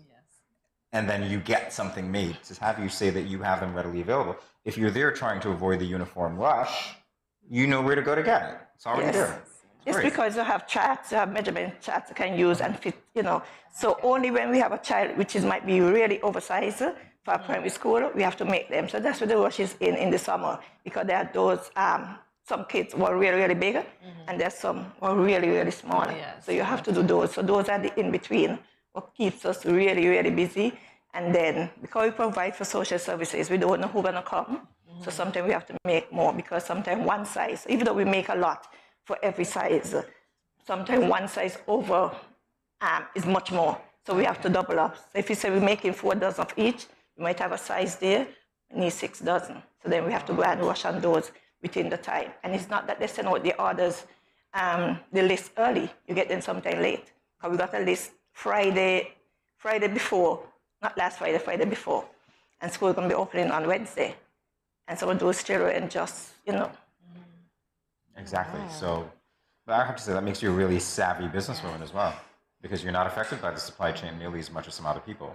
And you're still providing uniforms that people can get, even at the last minute. If they come up, they might get their sizes. Minor adjustments if needed, but that's great. Yes. I can see why you've been in business for 34 years.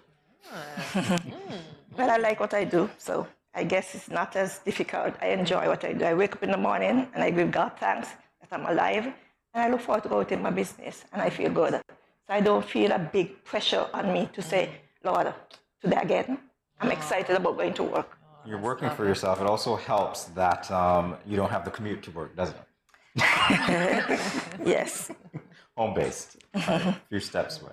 All right, so we'll continue this conversation in a moment. Stay tuned, everyone.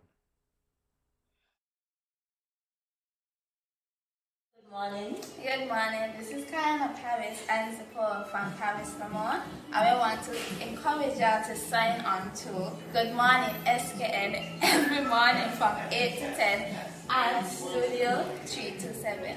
Thanks.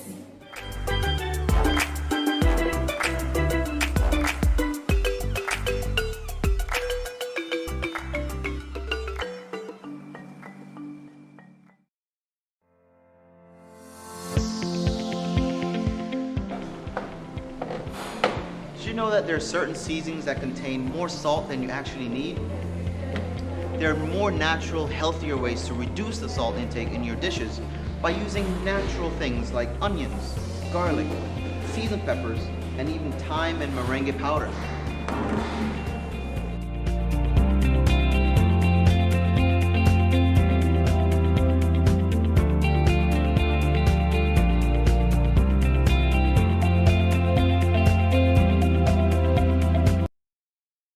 I going out tonight. I got a hot date. He older than me, but I don't care. I like what he telling me. He say I look sweet and ting. What? You want me go home with him? Nice. Boy, I wonder if I'm ready for this. I notice he ain't got a condom, but I gonna go ahead, see? He might think me ain't like him or trust him. Plus, this my first time. Nothing gonna happen to me. Lord, how could I let this happen? I ain't ready for no child. Who can support me and my child? My man gone jail and mommy and daddy said they ain't gonna help. I all on my own. How could I be so careless? I wish I could go back to that now. But my education on hold. How could I let this happen? Don't let this happen to you. Contact the Department of Gender Affairs to find out about confidential offices and personnel available to answer questions about your sexuality or pre- or postnatal concerns. This message was brought to you by Project Viola through the Department of Gender Affairs with support from the Basic Needs Trust Fund and the Caribbean Development Bank. Let's have a look at the type of work that Ms. Bonaparte and her assistant does with respect to a uniform.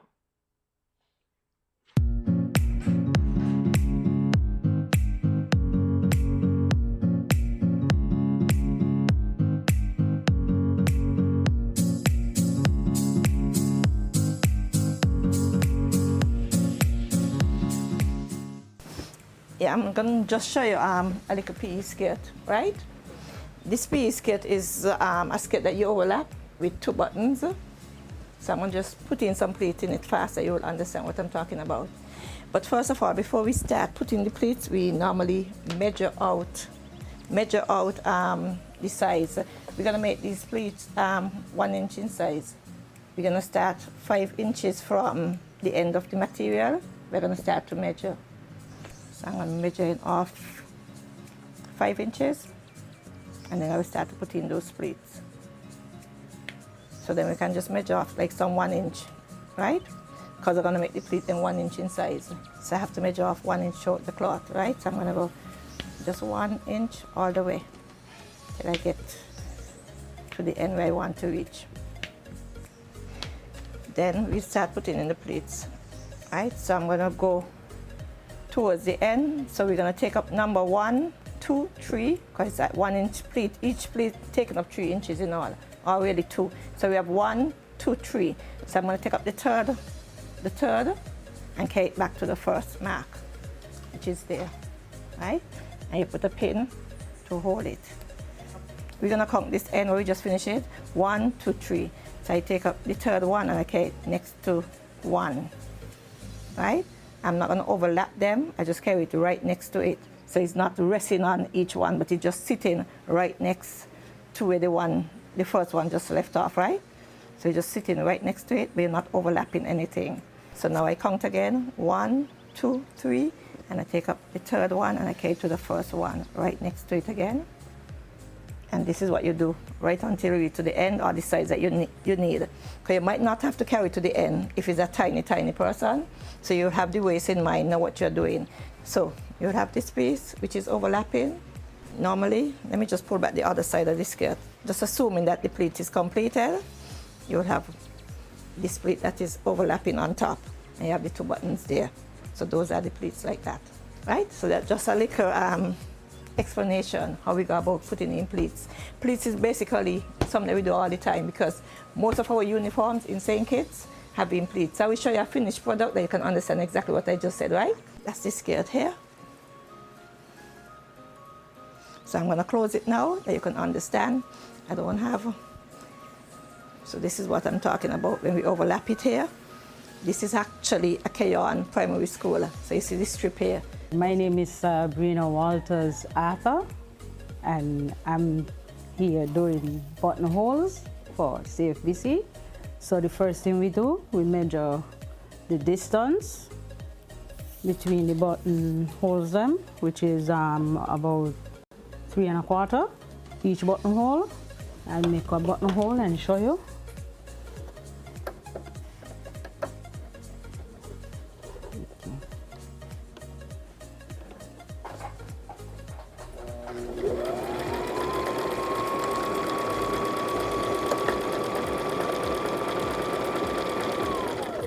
You have to make sure the buttonhole foot is lined up properly so that you could get the buttonholes accurate. Okay. Remove the pin. There you go. 4 accurate buttonholes.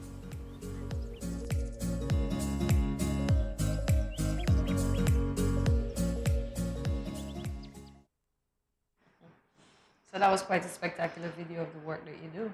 Thank you very much. Yeah, and I during the break I asked her how many pricks she normally get, and she says none. So as I told her, I might have been bleeding because she put in those pins so accurately. 34 years, Cortensia. 34 years is a long time. You learn what to do. Well, you in that never time. know. You might still get a prick here and there. Everywhere, prick. Yeah. My workers get the prick. You see, no, Miss Bonaparte, she doesn't get the prick. Your workers get pricks. Yeah.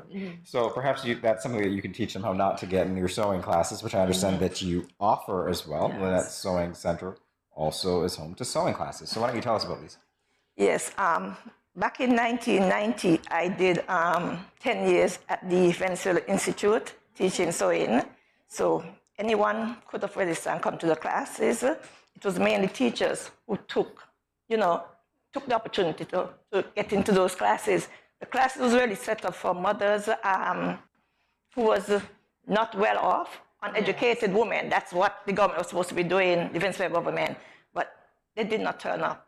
So we had a lot of teachers in that class, and it ran from 1990 to 2000, and then it ended. So because of that, people still wanted to be in class.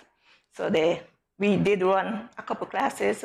Now at this stage, we run just one class. We don't have well, I'm not as young, so I still offer myself just one day a week, from 5 to 7. That's all right.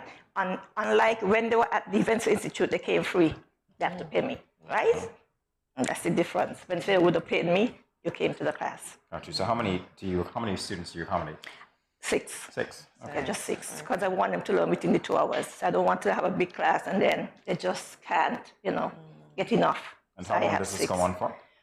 Once a week, 2 hours. Once a week, 2 hours. Is there a cutoff? Like how many months does it run for? For 3 months a term. Okay. Yes. Per term. Okay, great.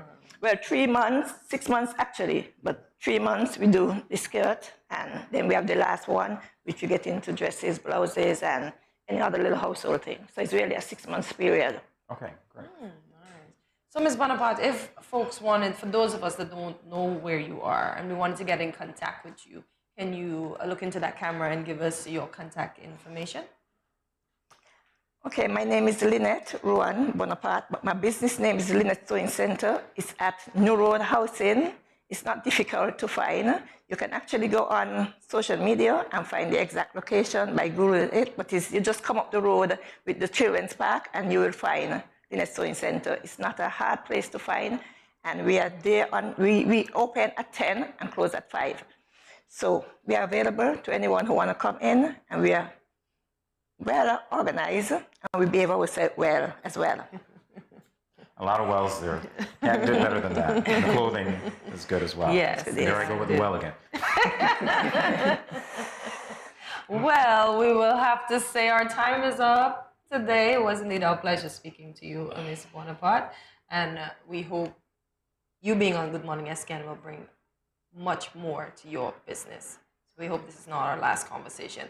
But GMSKN Nation, stay tuned. Much more after this.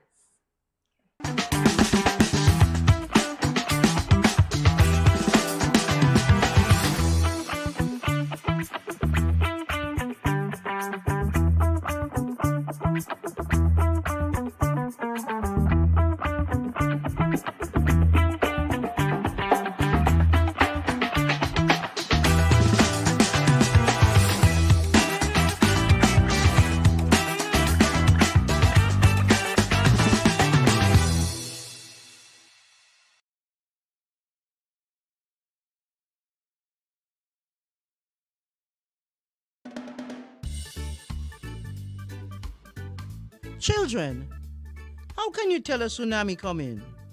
Teacher me. Sammy? My mother said when uncle jump in the pool and the water spoosh out, that's how you tell a tsunami coming. Settle down, children, settle down. Do you remember our tsunami song? Yes!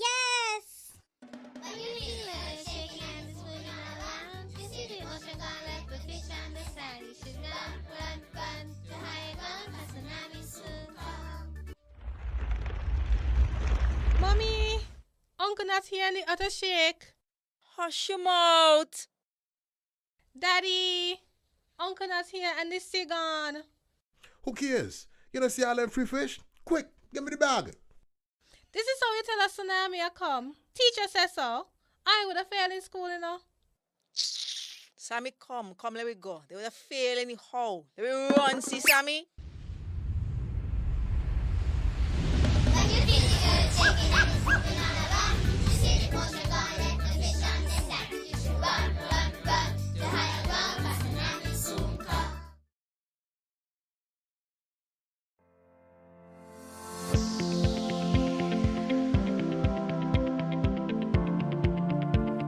If you gradually use less salt, you will gradually want less salt. Eating less salty foods will reduce your cravings for salty foods. Let's get salt smart.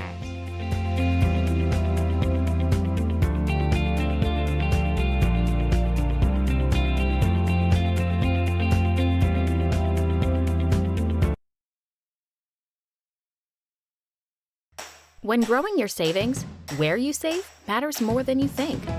Dare to compare and see for yourself why you should start saving and investing at First Federal Credit Union. You don't have to settle for cents. Let your money make sense. Reap a higher return by stashing your cash in a high-yield savings account or term deposit. and earn up to 4% interest on your money. At First Federal, we say yes.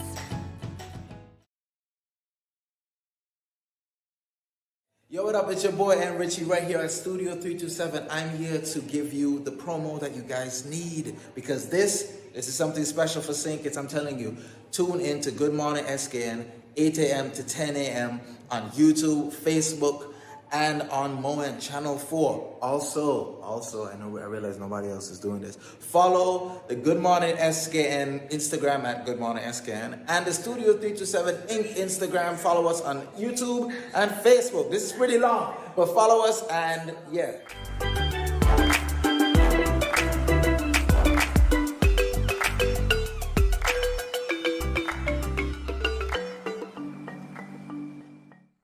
All right, it is Hump Day or Whiskermas Wednesday. Unfortunately, I don't have Whiskermas here to show you, but I guarantee he'll be back to make an appearance in the final segment of the show. So we had quite an engaging discussion earlier with Alarn Durand Isaiah, a talented graphic designer here in St. Kitts and Nevis. And in that same vein, for our Hump Day challenge, who knows, we have Hump Day challenges, awesome. Kotensi and I will be seeing how good we are at identifying the brands behind a series of logos. Hortensia, I don't want to ask you this, because I know that generally you speak, dare I say overspeak? Is that what we're going to do here? Your abilities? So how good do you think you'll be at this game? When I'm not overspeaking, I'm overwhacking. And yes, that's true. That's why Nation, he said he's happy that we are so far apart, so there's no way I can whack his hand. He doesn't realize that I'm tall and I can just whack. You can whack, but I'll get the point. You can whack, but I'll get the point. All right, guys, so let's begin. Gosh. Let's begin indeed. I'm beating Jamie. MasterCard.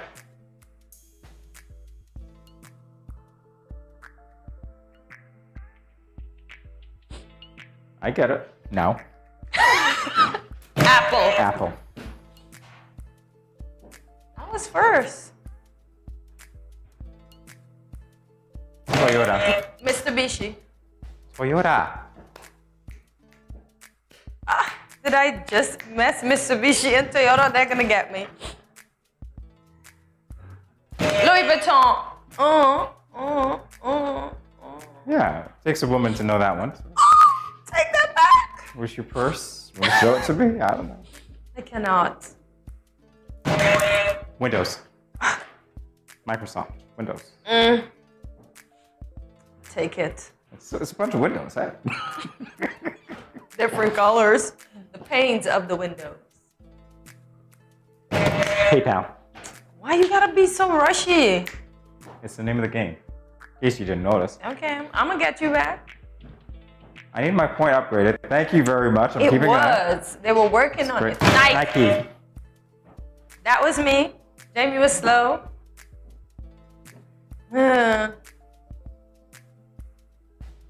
Starbucks.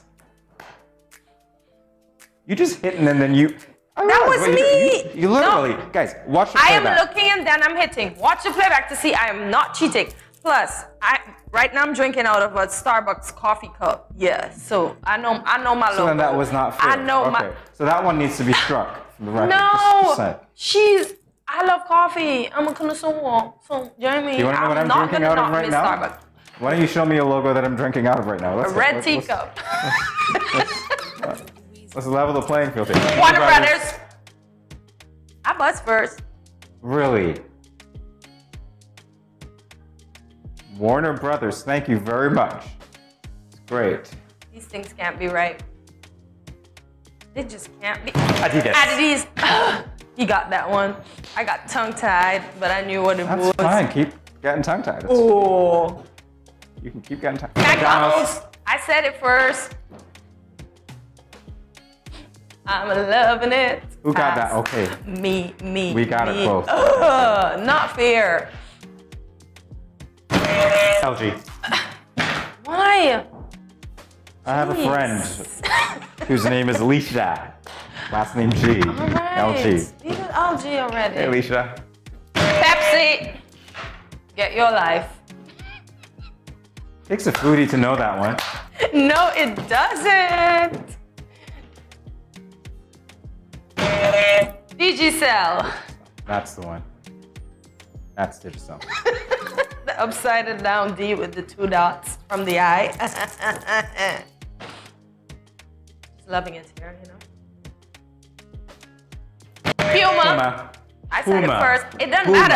I said it Not first. Puma. I said No. it's You Puma. said Puma. It is Puma. It doesn't It is matter. Puma, I said Cortencia. it first.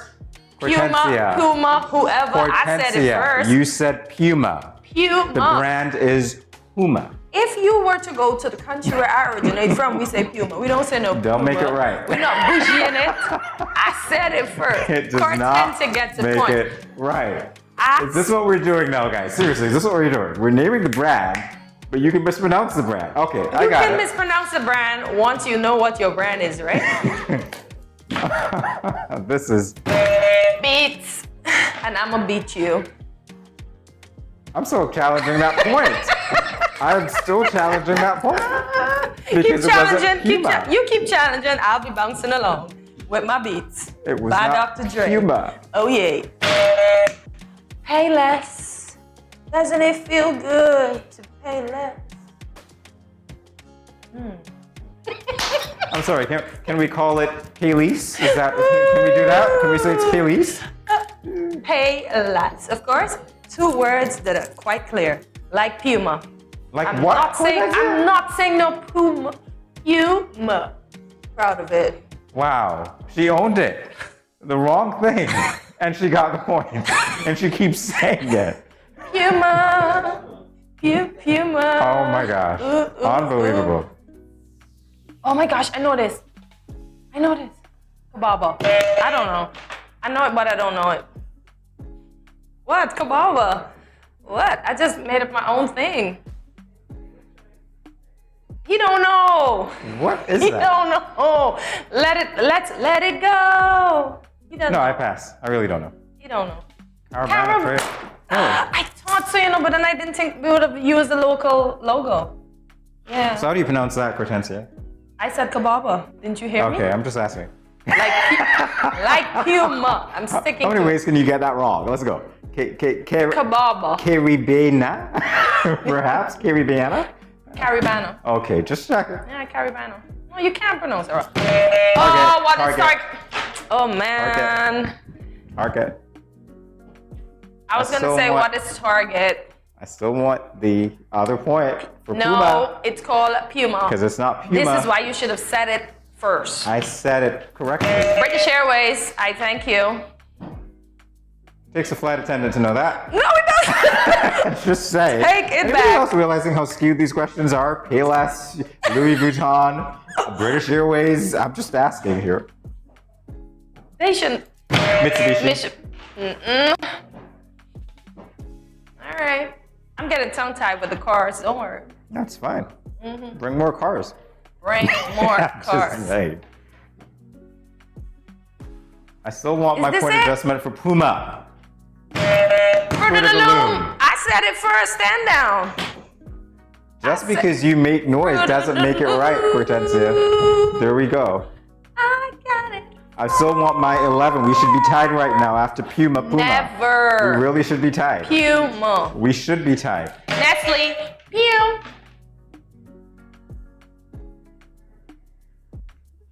Are you sure that's Nestle and not Nestle or Nestle? It doesn't Hortensia? matter. It could be Nestle, Nestle. It's I got Nestle. it. She regained her crown. She knows her logo. Jamie, you went Really? down. Yeah, and this is where we say, Jamie went down? Really? Jamie went down on the point. Anyway, we're moving on, okay? Water under the bridge. We want to thank you guys for joining us for another edition of GMSKN. Of course, remember to follow us on our social media platforms, including Facebook and YouTube at Studio 327 Inc. And of course, Instagram at Good Morning SKN. Remember to like, subscribe, follow, and share. And we are at 655 subscribers. We need to get to 700. You got to help us do that. So leave us a comment. Tell us what was your favorite part of today's show. And this is where we say see you tomorrow, Thursday at 8 a.m. when you will begin your morning with us right here at Good Morning SKN. And one more thing. Don't forget to wear red tomorrow. National Colors Week Oh, continues. yes, So, red. Yes, please Colors tomorrow. show up and show out. So have a great day, guys. Thanks for watching as usual.